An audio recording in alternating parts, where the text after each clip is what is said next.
வாழ்க்கையில் பழச நாம் என்னைக்குமே மறக்கக்கூடாது. அதனால சைக்கிள் முதல்ல நமக்கு வரும்போது இந்த சைக்கிள், அதுக்கப்புறம் பைக்கு, காரு அப்படின்னு அதே போல் நமக்கு உதவியை உதவாதவர்கள், நம்மளுடைய உதவியை தடுத்தவர்கள், நமக்கு கஷ்டத்தை கொடுத்தவர்கள் இப்படி சொல்லிக்கொண்டே போகிறாங்க.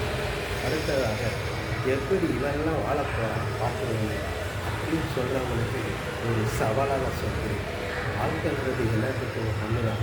வாழ்க்கையில் முன்னேறுவது எப்படிங்கிறத அது தெரிஞ்சால் போகும். தன்னம்பிக்கையும் வைராக்கியம் நேர்மை என்னை நோக்கிற்கு வாழ்ந்தாலும் போதும். மனசாட்சிக்கு விரோதம் இல்லாத வாழ்ந்தாலும் போதும்.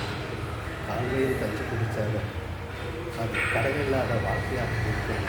இது நான் சொல்லக்கூடிய காரணம். ஆக நானும் கஷ்டப்பட்டு இருக்கிறேன் என்ற உதாரணத்திலிருந்து அனுபவ ரீதியாக சொல்லிக்கிறேன். ஆக எல்லாரும் உழைப்போம், எல்லோரும் நம்பிக்கையுடன் இருப்போம், நம்பிக்கையாக வாழ்வோம், யாரையும் பகை கொள்ளாமல் ஒற்றுமையாக பயணிப்போம். சைக்கிளில்